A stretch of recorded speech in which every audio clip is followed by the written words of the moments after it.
Welcome to VoteProPot-Cast, the award-winning cannabis news podcast brought to you by VoteProPot.com. Here are your hosts, Phil Adams, Jay Britton, and Andrew McCreadies.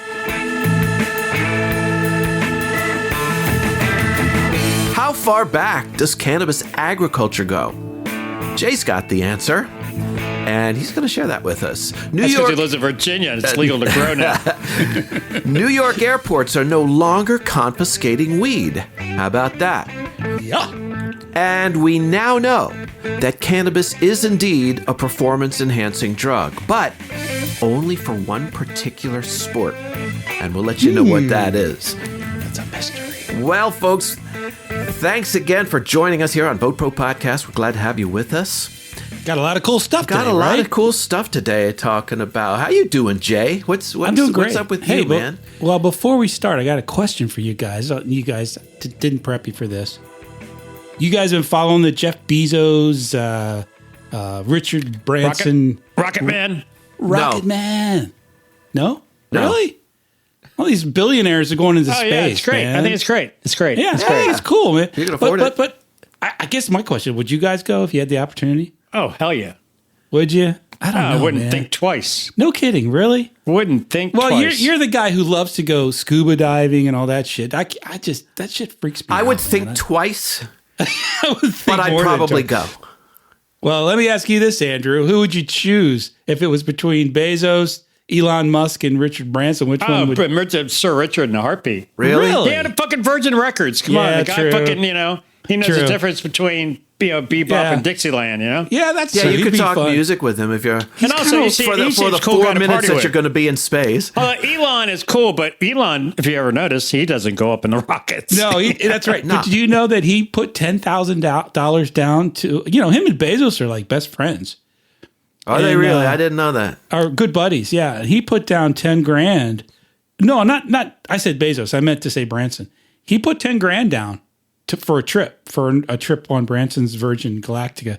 So he's planning on going up. His thing is he's more into making money on it. So Elon Musk is about selling time to the government to send rockets up with. Well, he's launching satellites like crazy. He's making money that way. Yeah. Well, isn't his goal to? He wants to. What was it? 4,000 to 6,000 satellites. These small satellites for. So everyone on the planet will have like Bluetooth. Well, yeah, and his ultimate goal is he wants to go to the moon. He wants to set up a station on the moon and then go ultimately to Mars. So that's kind of cool. Well, here, let me tell you about this guy. Here's the story. I'll tell you the facts here, gentlemen. You know him? He can't move to Mars or the moon because humans can't thrive there because of the gravity. We need certain gravity for our bodies to function. Yeah. And not only that, outside of our atmosphere, the radiation is fucking deadly. Yeah, it is. So got to wear the suit. Right. So it seems to me man's future in space is going to be in space stations, massive. Where you can space create colonies. gravity. Yeah. Yeah. So here's that's interesting. You guys that know, I didn't know this. I read it today. How much money Bezos has spent on Blue Origin, which is his space program? Oh, to date, $2 billion. He spent $7.5 billion. It's estimated. He spends about $1 billion a year on this, and he's not making any money. And he, what's weird is they had an auction. Did you see that auction, Andrew, on TV a couple weeks ago, back in June? They had an auction for the last spot on this Virgin flight. Oh, really? And some guy bid $28 million. He won at $29 million. $8 million. And he didn't go.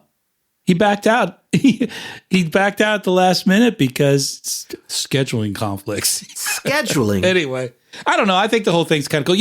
We're of an age where there's another meeting he was going to that was going to earn him $30 billion. Is that what it was? Well, so listen to this. The guy paid $28 million to go up into space for 11 minutes. Right.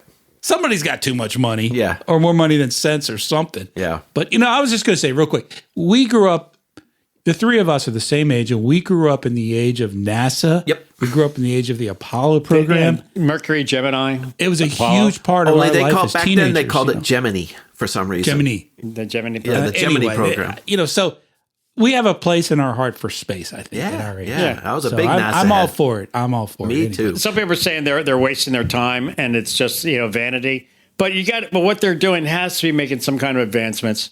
That's right. Yeah. And that's their argument. And then you've got folks on the far left saying, give me a break. You're spending $100 billion to go have fun for 11 minutes. You could be feeding all these people. Yeah, these people. The people who are saying that are also filthy freaking rich. Yeah, I know. So shut up. I say, more power to them. On to weeds. So did you plant your garden yet, Jay? Since you live in Virginia, sorry. That's right. No. I was going to say something like that very thing. No, I haven't done that yet. I'm a little. For all these years, we're going. I know. Oh man, if I can only grow weed, this guy's like, I was like, you're right. I grew tomatoes and cucumbers, but no, I haven't gotten around to the weed yet. I need to do that. Can you smoke a tomato? No. All right. Yeah, you can. Well, yeah. Well, I got a story here. Put in a smoker. Sure. That regarding agriculture and weed, which is fairly interesting. Only a nerd like me or the three of us would read this magazine called New Scientist. That's where I got this from. Oh yeah, Michael Lee I don't Page. miss an episode. They determined that cannabis was domesticated in northwest China about 12,000 years ago. Get out of here. Was it for cannabis or was it hemp? It was hemp. Rope or they making blunt? They don't know exactly, but certainly at first it was used for. Was it for recreational use or medicinal? The point is, most places around the world weren't really starting agriculture till 10,000 years ago, or right? 8 Any even. kind of agriculture. So this is as far as they know, this is without a doubt the oldest. And but the interesting part in this article is how they determined that. What they did is they took samples from all over the world of current hemp, and they did the DNA analysis and pulled the genome. And they did reverse engineering on that to figure out how far back it goes to the original plant was. And then what they found is strains, all the different strains come from the weed. And they had strains that were developed to make them tall and skinny without branches so that they would have the great fiber.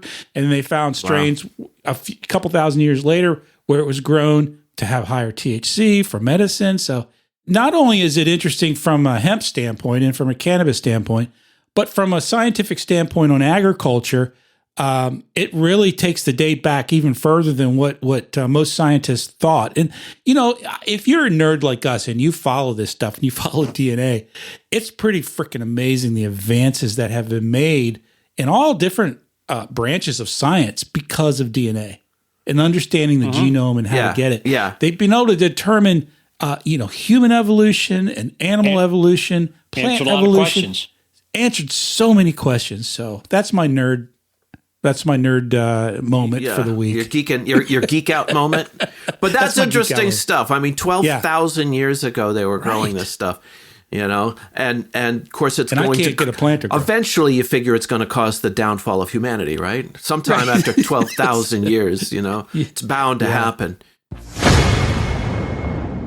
This was a comment that was made today that I just kind of get a kick out of. There's a Tennessee Democrat, Steve Cohen, was in a congressional hearing, a markup session, as it were. They're marking up a bill that treats powder cocaine the same as crack cocaine or something like that. Yeah. Anyway, it's a House Judiciary Committee session. And they were 30 years too late. Yeah, exactly. Yeah. But Cohen took the opportunity to call out this idea of athletes being suspended, saying it's hypocritical that athletes are suspended for using cannabis while alcohol use is generally tolerated. So, no kidding. And he made a point of that. But the quote that cracks me up is he said, marijuana, because they're talking about marijuana being a performance-enhancing drug. And he's like, please, marijuana is not a performance-enhancing drug. This is a quote, unless you're entered in a Coney Island hot dog eating contest. so there is one sport where it can be considered a performance-enhancing drug. Well, we covered that last week with the Olympics. With Sha'Carri Richardson, yep. And meanwhile, by the way, the White House has declined to condemn the Olympic panel for suspending her. They're like, well, we didn't do it. Rules are rule. I get that. Rules are rule. We didn't do it. Well, but it needs to be changed. Like the point Andrew made, it's time to change the rule. I got a story for you guys. I don't think I even told you this. I mentioned last week that I went to Nashville over the 4th of July to visit James and Haley. Well, an interesting thing happened to me in line. And this leads into a story I have here from the Times Union in New York. I was in line, and my wife, my daughter, and I all went to Nashville. You're at the airport? We're at the airport, and we're going through security, and we've got carry-ons. We put our carry-ons on the thing, the shoes, and all that shit. Theirs go flying through. They stop me. They pull my bag out. And the woman in front of me, they pull hers out. And it was crowded. So we're like, shit. And they told us, come over here with us. And we go over to another table, and there's a couple TSA folks there, you know. And then they pull up your x-ray onto the screen, and they go through your bag, right? So she went first, and they're going through her bag. And I'm just kind of watching and sweating a little bit. They pull a little bag out of her bag, like a little makeup bag. They open it. She's got a bowl in there. Okay. And then they pull out two little canisters, very small. I mean, almost like little makeup canisters. And she had a little bit of weed in there. All right. So they asked her, you know, I was listening and I was watching the whole thing. Is this yours? And she said, well, yeah, it's my bag. Yes, it's mine. Is it marijuana? And she said, yes. Long story short, they went on for like 15 minutes. Poor woman. She was probably 50. Yeah. And she was traveling with her mom, who was probably 75 or 80. This is the woman in front of you. Yeah. They said, does your mom have any, you know, they asked the woman, her mom, do you have any, you know, marijuana? No. So the long story short, they finally pulled somebody over to pull my bag out, and they opened it up. And what had happened to me is I found the 6 kilos that you were carrying. That's right. They found the heroin that I had stashed in my bumhole. No, I had bought some. It wasn't a handgun. So I had some cereal that I'd bought in Nashville, you know, and being the cheapskate that I am, I decided to bring it home, and that's what it was. So he made me take it out and go through my cereal and show it everything. So I went on. They were still messing with this poor woman, man. I don't know what happened to her. So that leads me to this. What happened to Stacy? Oh, they were fine. They were waiting for me. Their bags went right through. They didn't even check theirs. Mine was the one they pulled out because of the cereal. Oh, the woman was the one who had the little tin. Are you listening, Phil? Are you paying attention? Well, you got two women in the story, and you got them crossed, so never mind. Actually, Ray was with them, too, so it's three women. Yeah, so it could have been. Yeah. Anyway, here's a story out of the Times Union in New York. Marijuana is no longer seized at airport checkpoints in New York. The TSA, in a statement, says we're focusing on seizing guns, explosives, and not cannabis. So that's a great sign. And this shows you that it's, even though the TSA is a federal organization, right, it still comes down to what state you're in. Because I was in Tennessee. Yeah. You know? Yeah. Where guns are okay to bring on the plane. Yeah, the guns are fine. Got a mortar fire in there. Come on in. I don't think the TSA anywhere takes guns. The article says police are no longer seizing marijuana, making arrests, or issuing tickets for low-level possessions for travelers passing through the Albany International and other airports across the state, highlighting the softening rules for cannabis as New York and dozens of other states have legalized it for adult recreational use. So the statement made by the official says, quote, we don't seize it. We just look for threats. We're looking for explosive knives, guns, just like what just said, and illegally possessed narcotics or large quantities. Yes. So they're saying if you got a, vape pen or you got a prescription of Oxy, not a problem. Yeah, not a problem. So I think that's good news. And certainly we've done stories on this before in California and Colorado. They don't even care. I've been on a plane with edibles and they moving shit around in my bag and they pull out it. They don't even look at it. They just put it back in. And again, we've discussed the fact that the TSA can't make an arrest. No. They have to call the local authorities. They refer. Which is why it depends on the state, which is the reason why it depends on the states. Because if the state police aren't going to do anything about it, it's a waste of the TSA's time. It's a waste of time. And there's also a lot of times conflict between jurisdictions of law enforcement officers. Yeah. So a lot of times these TSAs don't like each other. Fucking local guys, fuck them, man.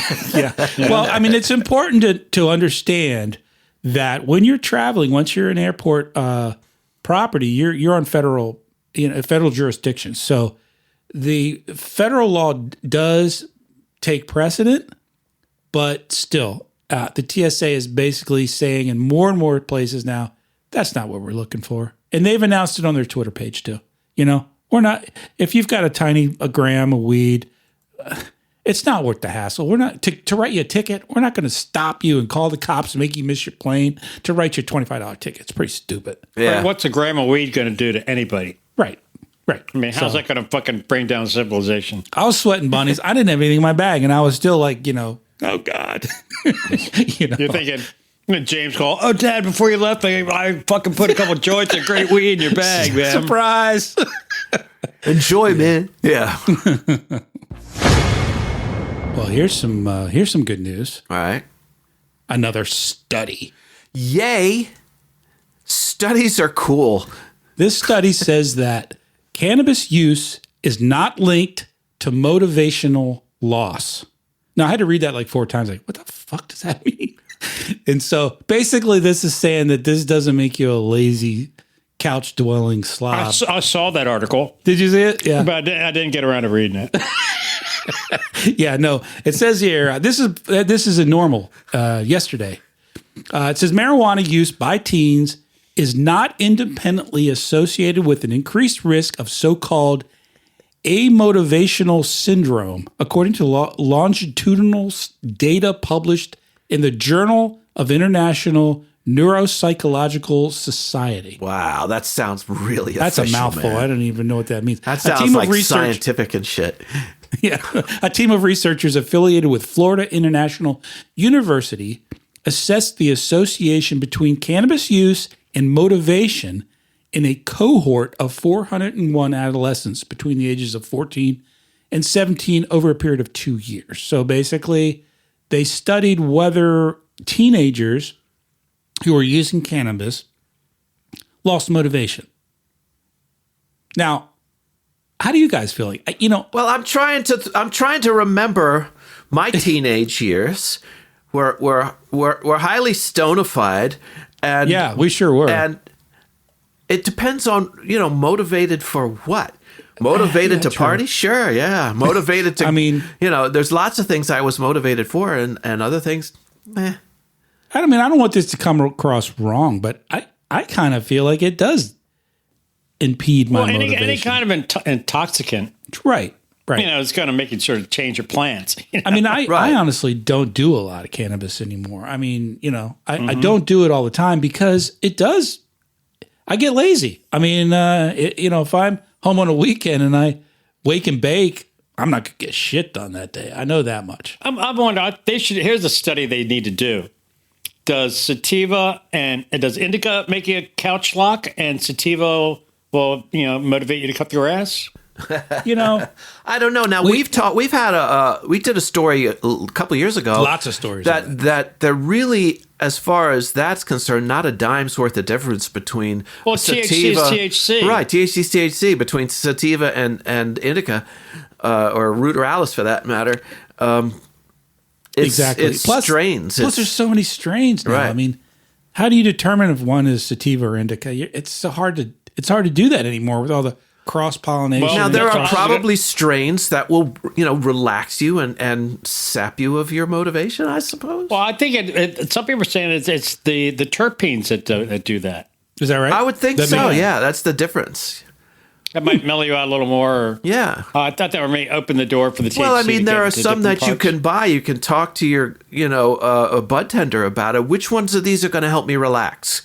And they'll make a recommendation based on terpenes and what they know about the strain, and which ones are going to make me energetic. And it used to be, you think about sativa as giving you the kind of energetic high, whereas indica was kind of the relax high. Mm-hmm. But it's really not that simple. But I do notice a difference in strains. Like certain strains do make me more tired and more prone to sleep, want to go to sleep than others. But would you say that, Andrew? Indicas. What would you say, Andrew? I think so. I think sometimes it does. This is a good time for me to interject. I did read an article about there's a company that is I don't have the name of the company with me right now, but they're doing the DNA of the plants of cannabis. So they'll eventually be able to go an OG Kush. This is the DNA of an OG Kush, because right now, there's like skunk here and skunk there, and it's not the same thing. Come on, right? Yeah. Right. It's like fish nowadays. You don't have any idea what kind of fillet is sitting in front of you. Yeah, that's right. No, that's so that's what this company's doing. They're starting to do the genomes map the genomes of cannabis. And I think that's a wonderful. And also, I think they might learn a lot from that as well. And for research and knowing, research, that's the basis for all the research. Yeah, how else are you going to tell the different plants apart? Right.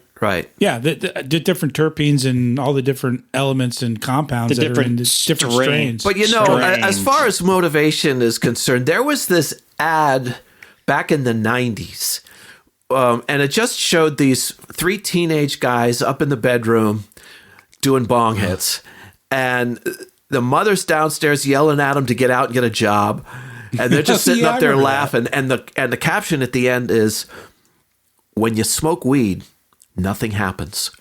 Yeah, that's right. Yeah. Well, I used to chuckle at that because I would relate to that because you kind of but as speaking as musicians or artists, any kind of artists. Yeah. There were times when it did motivate me very much so, yeah. To catch up just a little bit of a buzz, not to get, and then all of a sudden things would start happening. And in my writing too, as a writer, right? Is that right? Yeah. Definitely, it gets you as thinking. long as you don't get too high, you just kind of right when you're not thinking about a million things at once. George Carlin used to say that he would get up in the morning and he would write. That's what he did. He'd spend a few, like 4 or 5 hours a day, every day writing. First comedy. Then he said after dinner, he'd take a few hits and he'd punch up what he wrote that day. Yeah. Oh, that's interesting. Yeah. I can see that. Definitely. Speaking of writing, Phil, I wanted to say that these two came over for dinner the other night, and Phil went into the bathroom, and the copy of his book was in my bathroom. and I totally set you up for this. Like, I put it in there, and I forgot what you said. I took the bait. Oh, man, you bit and fucking ran with it. And you said, what'd you say? Oh, you have a little light reading in the bathroom? Yeah. Well, that tells you that Andrew's actually reading it again. No, it doesn't. No. I told him, I said, I just keep it in there in case I run out of toilet paper. No, that's right. And I wanted to apologize to you. Oh, that's okay. In front of a half a dozen people that yeah, no. No, you know what? I was joking. I thought I saw a couple pages torn out. I wasn't. This is a perfect opportunity, Phil, to take a second and plug your podcast. Now that you're finally on Apple. Well, see, that is the big reveal of this week. It's finally available on Apple Podcasts. We'll put a link in the show description. It's called Blood of the Summoned. It is a paranormal historical thriller that puts the evil in medieval. And I'll just say this. We all read the book, and plenty of people have read the book, and it's a great book. Yeah. But hearing the podcast is really cool because Phil produced the whole thing, put music to it, hired actors. He did most of the voices. He hired women. One actor. A woman to do the female voices.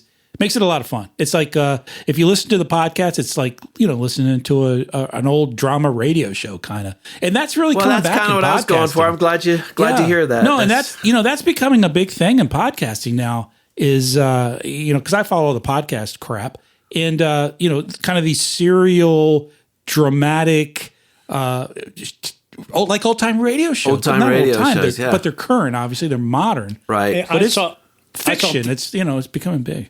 I saw a thing where like Meryl Streep and all these like fucking A-list actors are doing the voiceovers for podcasts. For all these books and audio books and podcasts in the last year have freaking exploded. Yeah. And that was from a steady growth rate to lead up to that. Right. Yeah. I mean, they're growing like crazy, and then it just like rocketed up. You should get your agent to reach out to Meryl Streep. Maybe she'll do the next one. No, man, what you got to do, you got to reach out to Hulu and Netflix and all these other places and say, hey, I gotta fucking, because that book is a great series. It would be a great series, the first book, and then you leave the doors wide friggin' open. Vampires live forever. Yeah. Well, we'll see. We'll see what happens as it happens so far. I've got a couple dozen downloads, which I'm very. Is that happy. right? Yeah. Well, for each episode, there's the two. That's a big commitment. How long is it total? Well, there are two. It's actually 3 seasons of 10 episodes each, so 30 episodes total. And How long would you say each chapter or each episode is? average about 22 minutes. Oh, perfect. Yeah. Some a little longer, some a little shorter. So you listen to it on the way to work? Yeah. It's a sitcom without the commercials. Right. Yeah, exactly. That's almost exactly, isn't it? Just about. So, 22 and not by We thought design. this It just through. kind of worked out that way. Some, some are a little longer, but I had a lot of fun with it. And if anybody that's the enjoys key. it, anybody likes it, I would just be thrilled. So check it out on Apple Podcasts and look for Blood of the Summoned. Well, folks, we're glad that you enjoyed this podcast, Vote Pro Podcast. If you did, go on to Apple Podcasts, give us a 5-star rating, tell a friend about us, or 2 or 3. And Jay? Send us an email, podcast@VoteProPot.com, and call our message line at 240-2572-441, please. Yeah, and there's so much going on in the world of weed that we really can't cover it all on our incredible podcast that we produce every week. We share a lot of stuff on social networking, so please, So please go to Twitter, Facebook, LinkedIn, and Instagram, and do a search for Vote Pro Pot.